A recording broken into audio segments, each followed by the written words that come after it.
Clarice Lispector dizia que escrevia para ficar livre de si mesma. Também falava que escolher a própria máscara é o primeiro gesto voluntário humano e solitário. Colhendo essas e muitas outras frases e pensamentos esparsos de Clarice e desvendando mais sobre sua intrigante personalidade, a professora Nádia Batella Gottlieb escreveu a biografia Clarice, uma vida que se conta. No livro, fica-se sabendo mais sobre os mistérios que envolveram a vida da escritora nascida na Rússia em data indefinida na década de 20 e que viveu em vários cantos do mundo, fixando-se depois no Rio de Janeiro, aonde morreu. Antes de mais nada, Nádia, seja bem-vinda ao nosso programa. Obrigada. Eu gostaria de saber se é uma data indefinida mesmo ou se supõe que tenha sido dia 10 de dezembro. Há várias datas documentadas a respeito do nascimento dela, mas eu acho que a mais provável, e é a que consta no meu livro, é a de 10 de dezembro de 1920. Eu fico com essa. Por que essa dúvida a respeito da data? Dúvida porque ela mesma declarou haver nascido em vários anos. À medida que o tempo passava, ela ia fazendo as suas adaptações.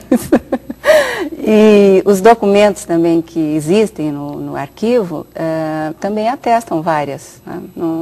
Então, eu acho que a mais provável é essa, tendo em vista o conjunto dos documentos disponíveis, a que eu tive acesso na pesquisa. Perfeito. Ela se considerava russa? Ou ela era mais brasileira, pelo fato de ter vindo com 2 meses? Ela veio muito cedo. Ela veio cedo. Ela dizia sempre que era brasileira. E pronto. Ela ainda fala assim numa entrevista, e pronto. Mas era russa, era ucraniana, era nordestina, depois carioca, depois mulher de diplomata que viajou pelo mundo todo e depois finalmente instalou-se no Rio, onde ela faleceu. Há uma marca muito brasileira da Clarice, muito, acentuadamente brasileira. Ela soube compreender muitos problemas do Brasil, os do Nordeste, né? Sobretudo, e que aparecem em A Hora da Estrela, por exemplo. Mas sobre compreender também, eu acho que o ser humano em geral, porque viajou muito, teve muita experiência também em outros países. A gente vê nessa entrevista, a gente nota o sotaque dela, um sotaque muito específico ali, porque ela tem um pouquinho, ela puxa um pouco no R, ela puxa um pouco no sotaque nordestino. Qual que é o sotaque? Que já foi ouvido e interpretado de várias maneiras, é uma coisa curiosa esse detalhe do sotaque. Alguns achavam que era sotaque, né, de alguma língua estrangeira que ela poderia ter falado antes. Parecia. Mas era língua presa. Ela tinha um defeito de dicção por causa de um defeito físico que era a língua presa. E ela, certa vez, afirmou que não operou porque achava que ia ser muito dolorida essa operação. Por outro lado, tem um sotaque de nordestina também, se você reparar bem. Ela né? puxa um pouquinho, parece até um gringo falando com sotaque nordestino. Tem os dois. Ela morou muito tempo fora, foi casada com um diplomata. O que isso interferiu na obra dela? Inclusive Eu até acho o fato muito. Na Itália dela ter morado durante a Segunda Guerra, isso interferiu. Ela foi para Nápoles em plena Segunda Guerra e aí começou a escrever muitas crônicas. Além, naturalmente, da obra ficcional, que ela continuou a escrever lá, os romances, né? Depois do primeiro, Perto do Coração Selvagem, que ela editou antes de partir, em final de 1943. Ela viajou em 44. E essas crônicas são muito bonitas e constituem mesmo um capítulo importante da literatura brasileira dentro do tópico da literatura de viagens. Há sobre Berna, Nápoles, Inglaterra. Sempre crônicas. Sempre crônicas. Perfeito. Nós continuaremos assistindo aqui a hora Clarice Lispector, daqui a pouquinho retorna então com Nádia Gottlieb, falar mais um pouquinho, tem sobre a produção literária dela, etc. Muita coisa importante. Por enquanto voltamos a Clarice, vai lá. Rilke, em seu Cartas a um Jovem Poeta, respondendo a uma das missivas, perguntava ao jovem que pretendia se tornar escritor: se você não pudesse mais escrever, você morreria? A mesma pergunta eu transfiro a você. Eu acho que enquanto não escrevo, eu estou morta. Esse período é muito duro, o período entre um trabalho e outro. E ao mesmo tempo é necessário para haver uma espécie de esvaziamento da cabeça, para poder nascer alguma outra coisa. Se nascer, é tudo tão incerto. Clarice, como é que você escreve seus trabalhos? Existe algum horário específico? Em geral é de manhã cedo, né? São minhas horas preferidas, são as da manhã. Você acorda que horas? 4h30, 5 horas já acordo. Fico fumando, tomando café, sozinha, sem nenhuma interferência. Quando eu estou escrevendo alguma coisa, eu anoto a qualquer hora do dia ou da noite, coisas que me vêm. O que se chama inspiração, né? Agora, quando eu estou no ato de concatenar as inspirações, aí eu sou obrigada a trabalhar diariamente.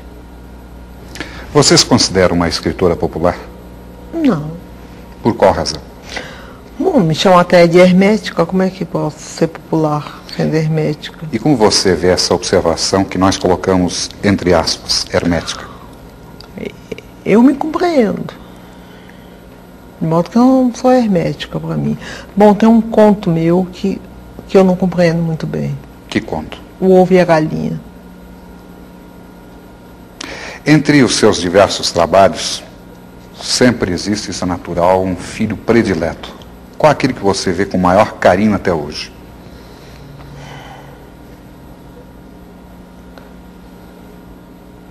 O Ovo e a Galinha, que é um mistério para mim. Uma coisa que eu escrevi sobre um bandido, sobre um criminoso chamado Mineirinho, que morreu com 13 balas, quando uma só bastava, e que era devoto de São Jorge e tinha uma namorada, que me deu uma revolta enorme. Eu escrevi isso. Sobre esse seu trabalho em torno de Mineirinho, qual o enfoque que você deu? Eu não me lembro muito bem, já foi há bastante tempo. A qualquer coisa assim, como o primeiro tiro me espanta, o segundo tiro, não sei o que, o terceiro tiro, coisa. O 12º me atinge, o 13º sou eu. Eu me transformei no Mineirinho, massacrado pela polícia. Qualquer que tivesse sido o crime dele, uma bala bastava. O resto era vontade de matar. Era prepotência. Em que medida o trabalho de Clarice Lispector, no caso específico de Mineirinho, pode alterar a ordem das coisas? Não altera em nada. Não altera em nada. Eu escrevo sem esperança que eu escreva altere qualquer coisa. Não altera em nada. Então, por que continuar escrevendo, Clarice? E eu sei. Porque, no fundo, a gente não está querendo alterar as coisas, a gente está querendo desabrochar de um modo ou de outro, né? No seu entender, qual é o papel do escritor brasileiro hoje em dia? O de falar o menos possível.